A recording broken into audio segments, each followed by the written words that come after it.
I had a revelation one day while I was in prayer, and Agape showed up as a vision. Look around the room and see who's swimming with you in this ocean of devotion. Whether you are here in this sanctuary or whether you're somewhere on the globe, notice who you are with at this moment, and let this remind you, whether you are by yourself in your room or whether you're with this august audience, that you're never alone. That you're surrounded by a presence and a power and a love and the invisibles that are around us, cheering us on, to be reminded that we are here to reflect and to reveal the infinite in a way that only we can. As distinct units of infinite potential, each and every one of us being a unique expression of the ineffable presence of God, we have a right and a reason to be here and a mandate to live so fully and so completely that we continually break through the constructs of our limited thinking and belief systems so that the realm of ever-expanding good, which is another name for heaven, can absolutely come to earth as it is in the highest frequency, ever increasing itself to reveal the infinite nature of God. That was a long sentence. But that's why we are here. Our theme of the month has been the promise, the practice, and the possibilities. Today, the topic is the power and the pull and the power of your vision. And so we've been reminded this month that there is a sacred promise that we're holding within our own soul. We made a promise and a commitment to ourselves before we took a human incarnation. When we took the incarnation, we were imprinted by the vicissitudes of what was happening on the planet, the environments that we matriculated through. There's become an imprint on the mind that some of it has become subconscious and subjective to the degree that it's created a filter on our perceptual windows, so we absolutely see the world as it appears to be, but we don't see the world as it really is. It's called the world of appearances. So we have come here to remind ourselves that we had a promise to ourselves, a commitment to deliver gifts, talents, and expand our capacity for more of the sacred qualities of God to be delivered on the planet. And though we may have gotten caught up in the drama of the world, we may have got caught up in the collective hypnotism of the world that would have us go for the fool's gold of the world, the fool's goal of materialism, the fool's goal of fame, the fool's goal of collecting stuff in order to be happy. We've come into a spiritual community to understand that what is truly golden about us is the absolute truth that everything we can want and hope for and desire is already loaded and coded within us on a cellular level, which leads us to spiritual practice. So to the degree that we are practicing affirmative prayer, the art of meditation, the art of life visioning, sacred service as a way of living, to the degree that we integrate practice into our life, to that degree we are able to make sure that we're connected to the promise and not be pulled into the sea of mental garbage that swells and goes through news cycles and goes through social media and goes through all the ways that would seek to hijack our attention and make us believe that we're less than who and what we really are, make us believe that we're lacking something and that something out there is going to make us happy, make us believe that we're distant from the presence of God and that we have to pray way out there to get God's attention, and forgetting that through spiritual practice that we can realize that this presence is closer than our breathing, nearer than our hands and feet, closer than our neck vein. And to the degree that we wake up to that through spiritual practice, we become a part of the unfolding of a cosmic intelligence through our own life and through the life of humanity.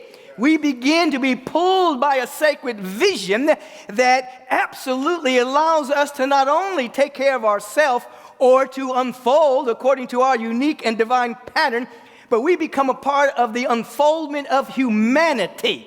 We become a part of the unfoldment of our global community, so that there's a continual unfoldment and evolution of this infinite presence of God that is within us, revealing itself throughout all humanity. No, we won't go backwards. We won't go to drill, drill, drill. We'll go to solar, solar, solar, regardless of people trying to take us back to what was thought was great.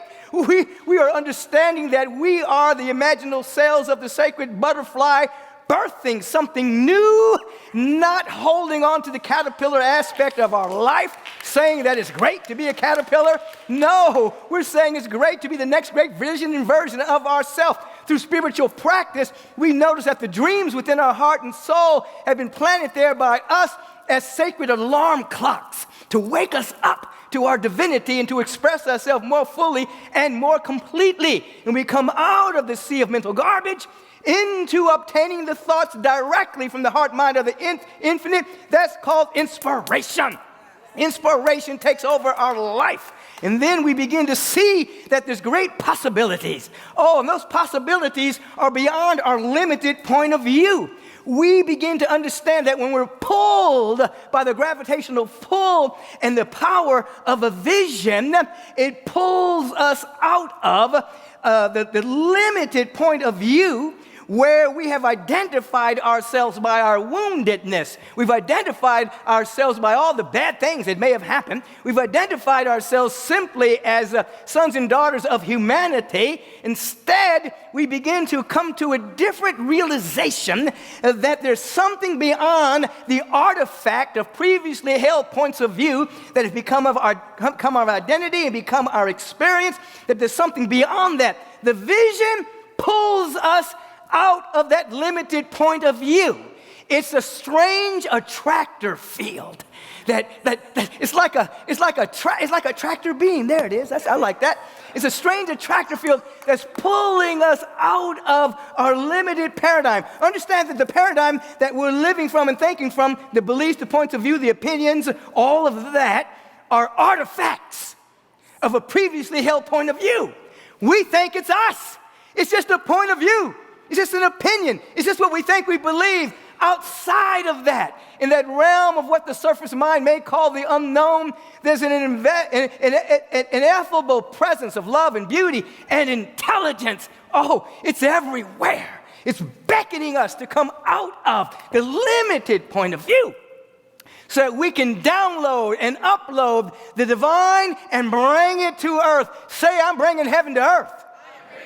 I'm not just going to heaven. I'm bringing heaven. I'm not just going to heaven. I'm bringing heaven.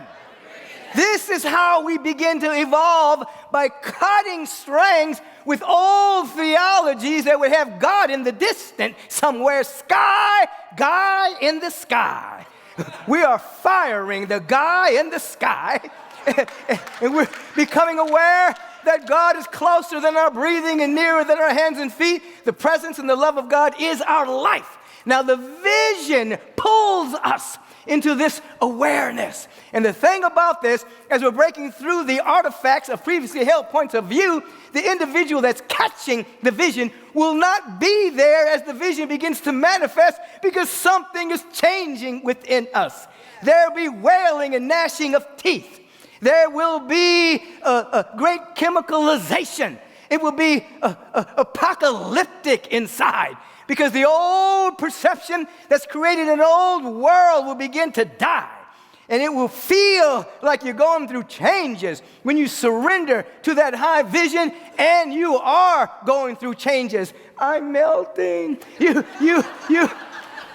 You will melt. The personality construct that's been created by time will melt. The internal emotional reactions to previously held points of view of the past will begin to fall apart. It will feel apocalyptic, but it will really be a moment of transcending the previously held points of view, and you will become more you. Please be aware, in every spiritual teaching, all that's trying to be said is that you are to become more you. You're not to become a lesser version of somebody else. You're to become a more you every single day. The Christ, the hope of glory, is within you. The presence of God is within you.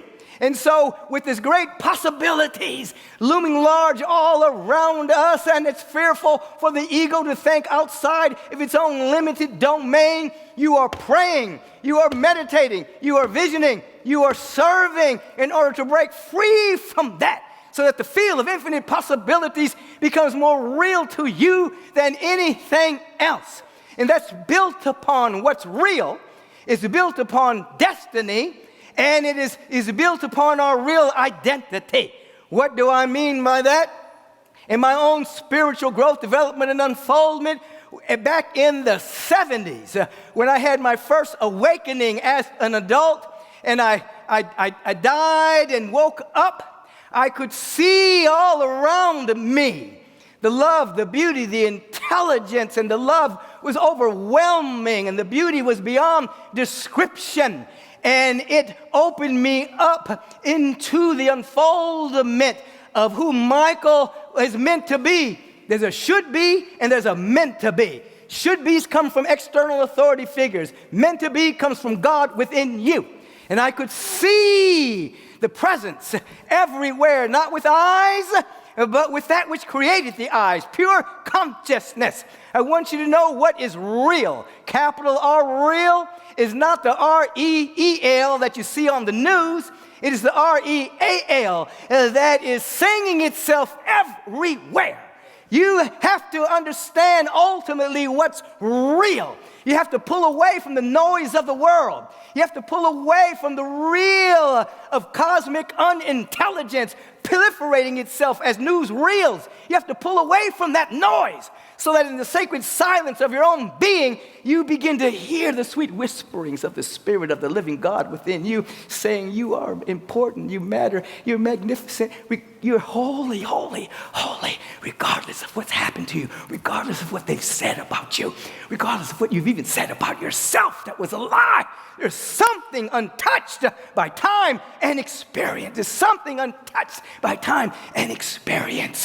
And you begin to see what's real. And then there is a destiny loaded and coded within us. This is a part of the dream that you have about yourself. This is what you promised that you would deliver when you got here. We're not talking about major, big, earth-shaking things. We're talking about you activating your gifts and talents according to your uniqueness and delivering them without any attachment to them.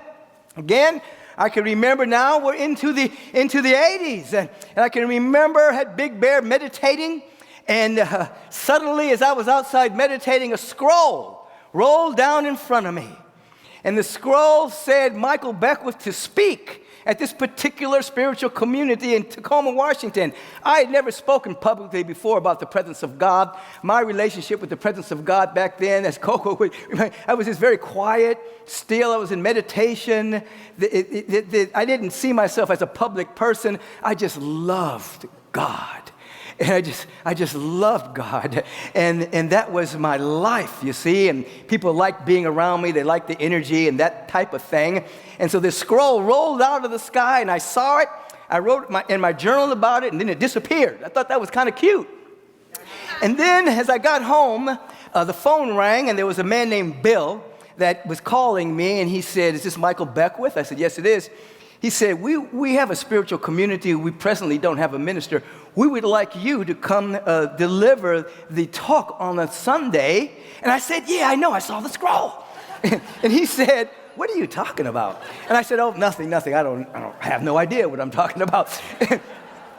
And then I went on to quiz him. I said, "Why are you asking me?" And at this particular time, I didn't have a license in any of this stuff. I didn't have a spiritual therapist license. I didn't have my ministerial license. None of that. I was just Michael, as I still am today. And he said, "Well, we saw you at a spiritual conference, and we really loved your energy. We loved what you had to say at the different breakout groups, and et cetera, et cetera, et cetera. We thought you would be perfect to come and speak in our community." And I said, "Okay." So when I hung up the phone, I got really, really, really nervous because I had never spoken before publicly about the presence of God. I didn't know what I was going to say. I was just going to stand up there all day and go, God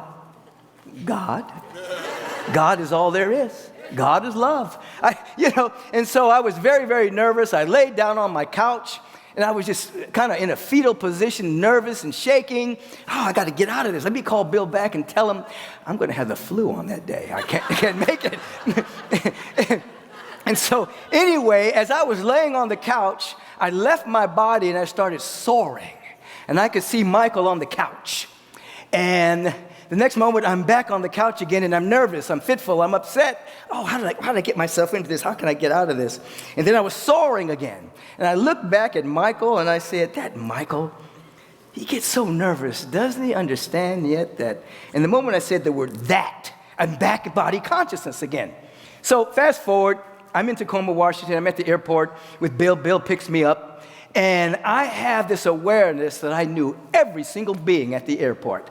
I was in this altered state. I don't call it an altered state anymore. I just call it expanded awareness. And I look around and I say, Bill, how'd you get all my friends to come to the airport? And I'm turning around the elevator trying to hug people. And Bill is saying, Michael, you're having an experience. You don't know these people. And I said, oh, okay. Anyway, I go to speak at the Tacoma Church of Religious Science. Everything went smoothly. It was magnificent. People were crying. Healings were happening and things of this particular nature. Now, fast forward. That was 1979.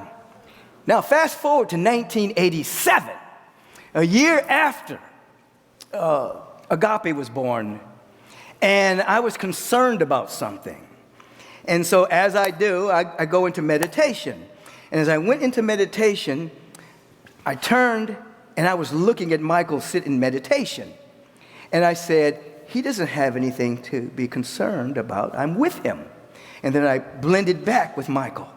Now, the two experiences, one, when I was on the couch, I was more identified with the guy on the couch. In 1987, I became more identified with the guy looking at Michael. An integration had taken place. That's called transformation. And I want you to know that when you enter into a field of practice, your destiny will unfold, you see, and you will integrate into every insight that you have. As we say here at Agape, you don't come here to get high, you come here to get free. And so as you hear insights and revelations that are activated underneath the word that I am speaking, and then you add practice to the hearing of the word, you add practice to the hearing of the word, you add practice to the hearing of the word, we are practicing community, then these insights become integrated and embodied within you, and then you're able to understand that you are the Christ, the hope of glory, you are the presence of God, you are not all that God is, but all that you are is God, and you're always expanding to reflect and reveal more and more of the presence. We are a practicing community. And so there is one, what's real? Presence of God everywhere. Two, there's a destiny within you. Does not come from your universities. Does not come from your parents. Does not come from society. You have put a dream in your own heart before you got here. And that you have made a promise to yourself to activate it, to discover it, to uncover it, to live it fully. And then you begin to understand your real identity.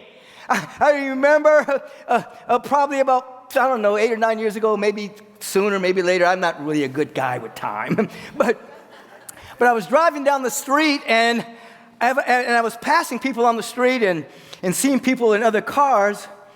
Everyone was waving at me.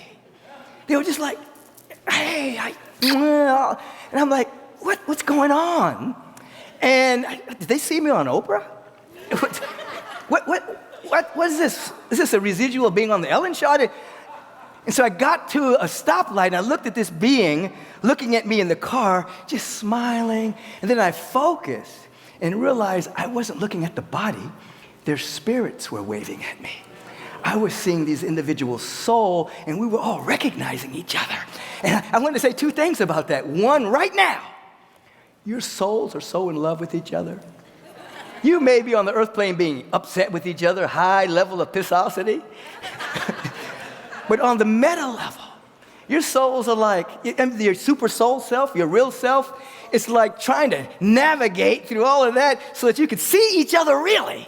You can see that you are the gift of divinity. You're the presence of God, that your personality is in the way. It's blocking and hindering. You have a kind of a spiritual astigmatism, and you can't quite see each other. You're seeing your own triggers. You're seeing your own reactions. You're seeing your woundedness. You're seeing life through the filters of who you think you are. But on a meta level, your super soul self, you're all in love with each other. That's your real identity. And I could see that. And so when we understand what's real, we understand our destiny. It's already there. It's not from society. It's from you. And then you begin to see your real identity. You are the light that lights up every being that comes to the planet.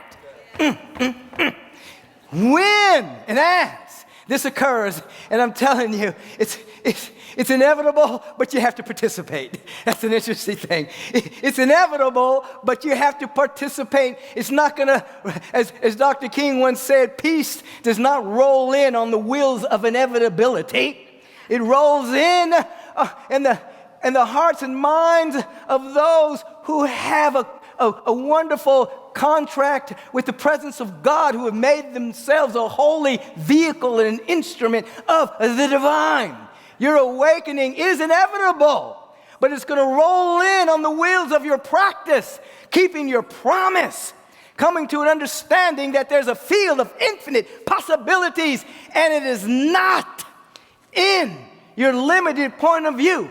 Remember the Zen statement, above all, cherish no opinions. Above all, cherish no opinions. In other words, your opinion is keeping you from seeing God. Your point of view is limited. And so the inner work that we are doing is opening ourselves up. And then we are a participant. Oh, if you could see this, we are a participant in this one life that's everywhere, revealing itself as the myriad, revealing itself as the many distinct units of infinite potential. But this one life revealing itself as the infinite is moving, expanding to reveal next states and stages of unfoldment. And we are a participant. We are a participant in the unfolding of humanity's destiny. It doesn't matter who's in office. It doesn't matter about potentates and wannabe kings and dictators. It doesn't matter. There's an energy that when you're connected to it, you will see the new world seeking to emerge. You will be a great participant in it, and nothing will be able to stop it. This is what Victor Hugo meant when he said nothing can stop an idea whose time has come. And as many of us stand up vibrationally in the awareness that love and that dynamic peace and that dynamic joy and generosity and divine celebration of the infinite presence of the living one becomes more real to us than anything else, there will be a cascading from nothingness into the somethingness of existence. You will be the individuals that will rise up vibrationally, and you will change the direction of the earth, change the direction of the sentient beings on the planet. You are more powerful than you think you are. You are not merely human. Your humanness is the wonderful vehicle by which you get to reveal the divine on the planet. Do not sell yourself short. We are living in visionary times. Oh my God, if you could see this, if you could feel this, if you could see it and feel it. So when you hear, there is a promise we have made to ourselves. It's not coming from your teachers. It's not coming from your parents. They may be good reminders of it. But you promised yourself that you would wake up and deliver your goods on the planet at this time in human history. And it's not earth-shaking. You don't have to be front page. You don't have to be big in terms of society bigness. Every time you sincerely connect with your destiny of the gift you are to be delivered. God does not know quantity because God is everywhere and everything. Everything is in God. So there's no quantity, it knows quality. So every time you have a qualitative energy that you deliver, you are affecting the whole. You are making a difference. You are making a difference on this planet in ways beyond your wildest imaginings. You are creating a ripple Now, the beautiful thing about the ripple, it comes back to you. It was beautiful for some, and some others it may not be as beautiful. Because, well, I'm just saying, if you're dropping hate into the river of life, and you're dropping separation and bigotry and prejudice and homophobia, if you're blocking, I'm right and they're wrong, and then that's a whole other ripple that's going to come back at you. But if, in fact, you're dropping making a great splash of unconditional love, non-judgmental love, peace and well-being, generosity and holy, holy goodness. Oh, it's echoing out through all eternity, and you'll eventually hear the echo moving through you, and you will be a great recipient of every energy that you put out. And it will amplify your cellular ability to reflect and to reveal the infinite in ways beyond your wildest imaginings. The promise, the practice, the great possibilities, the power and the pull of your vision, it pulls you out of the shell that you think you are.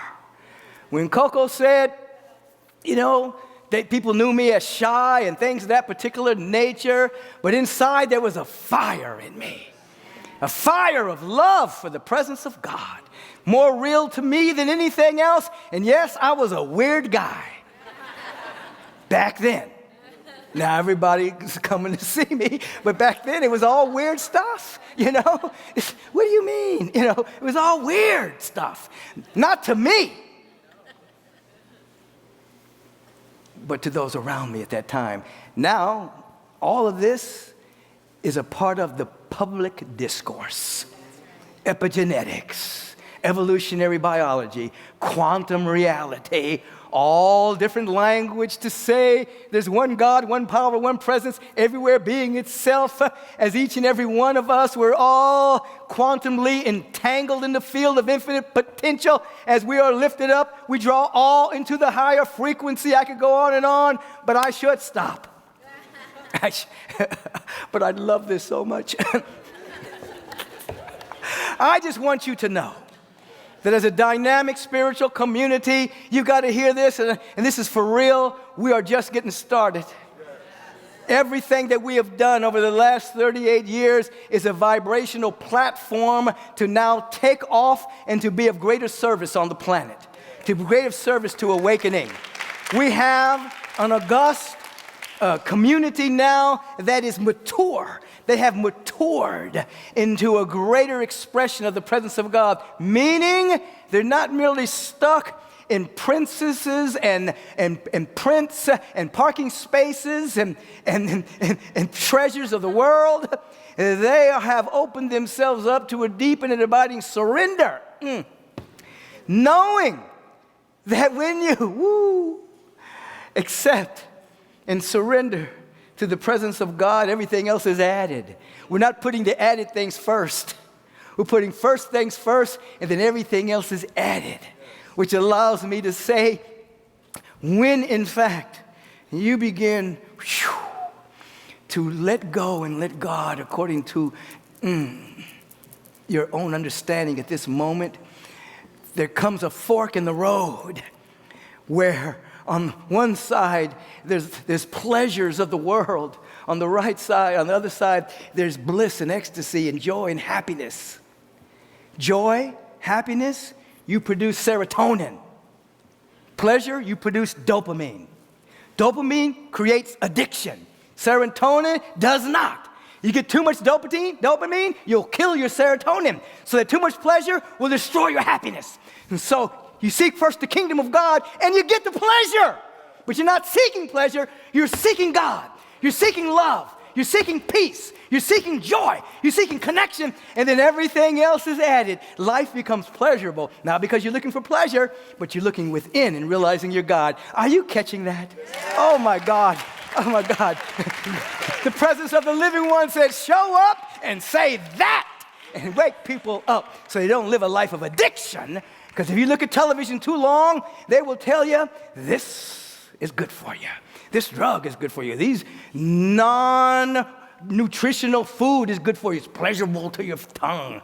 No. Don't listen to that nonsense. Go within, get real nutrition. Go within, be guided. What's really good for me to put in my body? What's really good?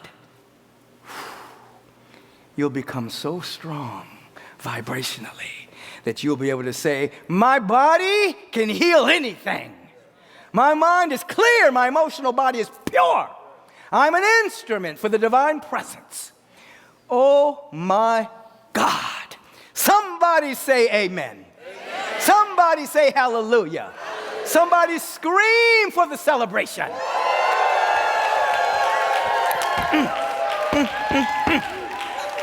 We are celebrants of the divine. That's what we're here. Make a joyful noise unto the Lord. This is the day the Lord has made, commanding us to rejoice in it. Rejoice. Be grateful. Be thankful. Serotonin will flood your body temple. There will be a joy not based on conditions, and then by law, conditions will change. All right, he's through. Let's close our eyes for a moment.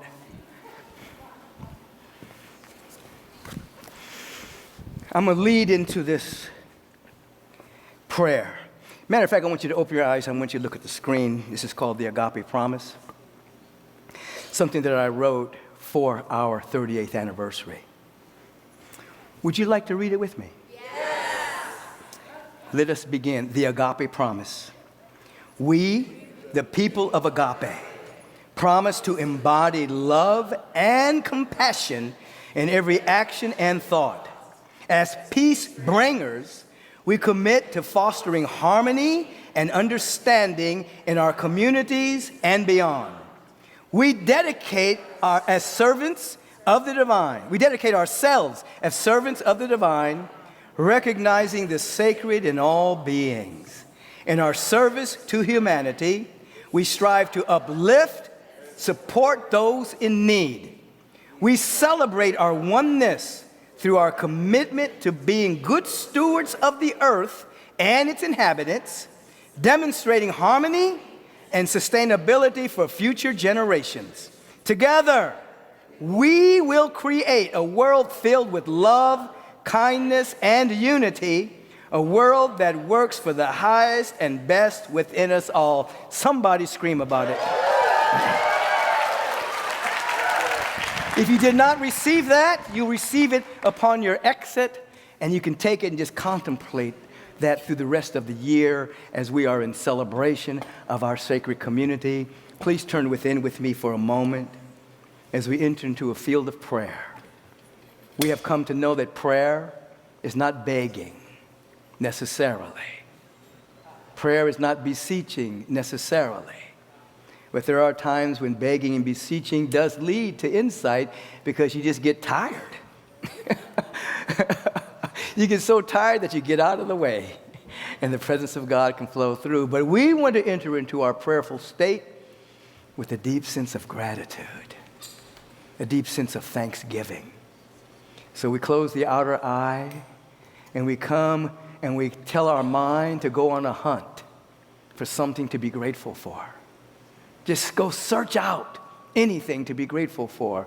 Oh, our heart is beating. Oh, my God, our arteries are bringing nutrition to every organ of the body. Our veins are eliminating toxins. We just go on a hunt for anything to be grateful for. And just the example that I just gave is an example. All of that I've just mentioned is happening on a subconscious level. We're not consciously telling our arteries to bring nutrition to the body. It's doing it because subconsciously there's more life than death. Yes. Now here's where we want to go. Yeshua ben Joseph simply said, be ye like the lilies of the field, spin and toil or not. And they have not one anxious thought about the future. We want every aspect of our life to become subconscious. All needs met. Say all needs met. All needs met. Healing of the body temple. Healing of the mental body. Emotional body. Financial body. All of our relations. The planet. We want everything to become subconscious now. so we don't have to consciously think about it. Lilies of the field, spinning and toiling not. And so it is in this consciousness that I speak the word from a sense of unity with the presence.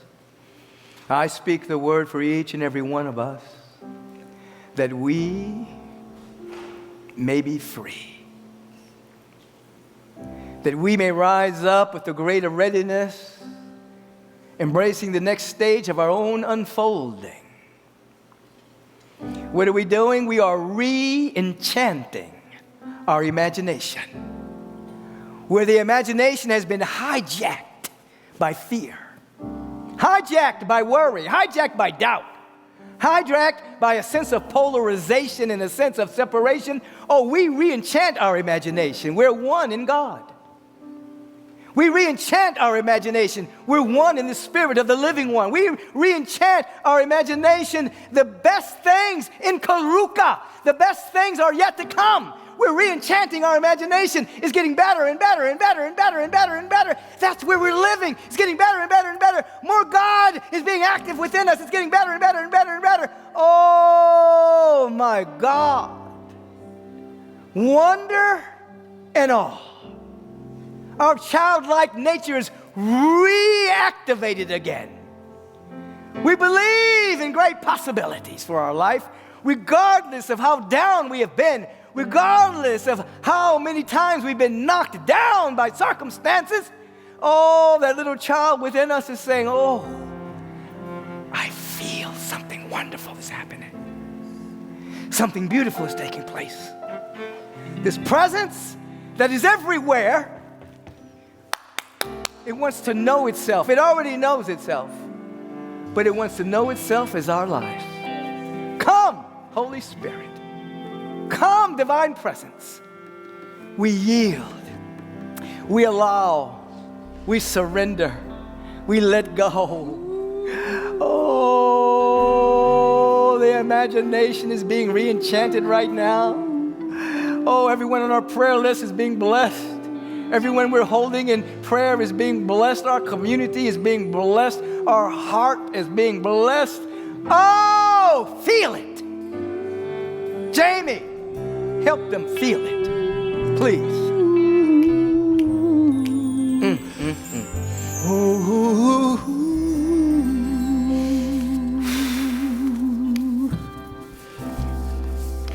Imagine we're in heaven. It's easy if you try. No hell below us.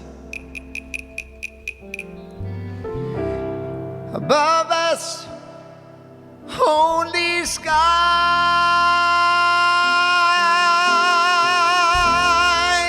Imagine all the people living for today. Yeah. Imagine there's no countries. Oh, it isn't hard to do. No, no, no, no, no. Nothing to kill or die for. And no religion to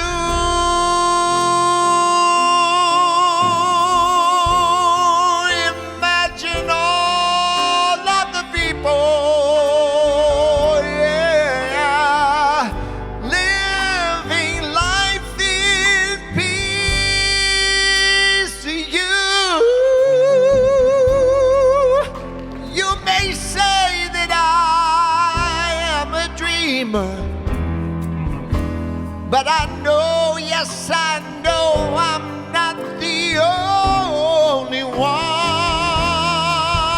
'Cause I know this day they all join us, and the world